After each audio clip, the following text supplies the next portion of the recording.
اور شیرو کیسے گزر رہی ہے؟ سر اچھی گزر رہی ہے سر. ایک دفعہ آپ نے بولا تھا کہ غفار خان نے 30 سال جیل گزاری پاکستان کی پہلے بھی اور بعد میں. سر اس طرح کچھ 30 سال سے زیادہ، کل 33 سال بنتی ہے.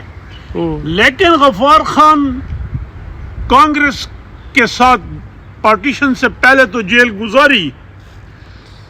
جب پاکستان بن گیا پھر اس نے 7-8 سال اور جیل گزاری. اور 47 کے بعد جب خان صاحب کی حکومت کو سیک کیا گیا اور پھر خان قیوم خان چیف منسٹر بنا، اس نے پھر جیلیں ریڈ شرٹ سے بھر دی تھی. شیرو آج میں آپ کو ایک واقعہ سناؤں جی. وہ کہتے ہیں نا when an old man dies one library is destroyed.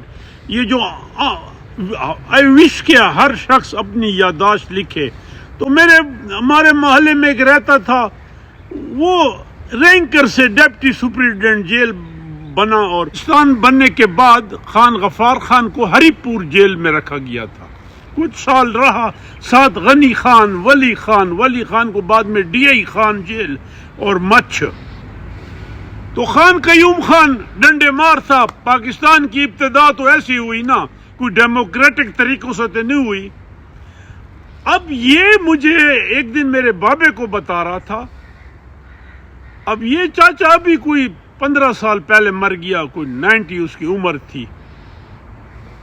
عیسیٰ خان نام تھا اس کا، ڈپٹی سپرنٹینڈنٹ جیل تھا. جب وہ کہتا تھا سیاسی قیدیوں کے خط آتے تھے، ویسے بھی تو ہم کھولتے تھے. کہتے خط آیا گورنر یونائٹڈ پروونسز انڈیا کا،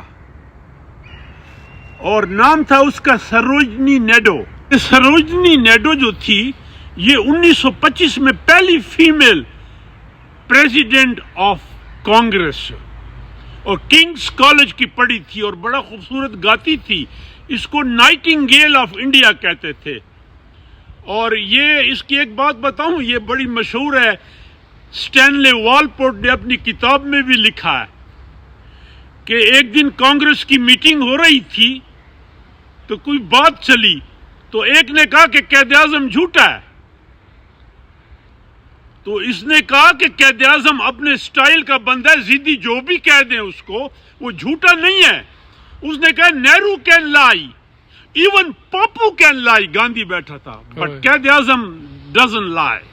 اور اسٹینلے والپورٹ نے بڑی ریسرچ کر کے اس بات کو، اسٹینلے والپورٹ کی کتاب جو ہے جو قائد اعظم پہ لکھی گئی ہے، اینی ہاؤ، کہتا تھا خط جو کھولا تو اس میں خط میں غفار خان کو ایڈریس تھا. یہ پھر سروجنی نیڈو جو تھی یہ آزادی کے بعد پہلی گورنر آف یونائٹڈ پروونس، بہت بڑا پروونس تھا. اور یہ پھر 49 میں being governor died of heart attack.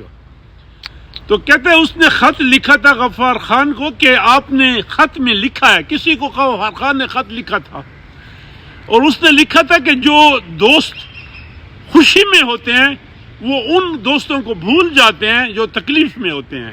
ایسا خط میں لکھا تھا کہ غفار خان، میں آنکھوں میں آنسو ہیں جب میں آپ کو خط لکھ رہی ہوں.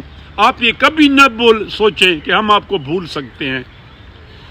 اور یہ بھی لکھتی تھی کاش آج گاندھی زندہ ہوتا، وہ بارڈر کراس کر کے آپ کے پاس پہنچ جاتا. ساتھ لکھتی ہے کہ مجھے دکھ ہوتا ہے کہ اب تو ہم آزاد ہو گئے، انگریز چلے گئے، اب تو ہم سارے آفیسز میں، کوئی پرائم منسٹر، کوئی چیف منسٹر، میں گورنر، لیکن پاکستان میں ابھی بھی وہی جیلیں شروع ہو گئی. تو کہتا ہے وہ خط تھا، اور نیچے اس نے لکھا تھا کہ آلویز یورز سروجنی نیڈو.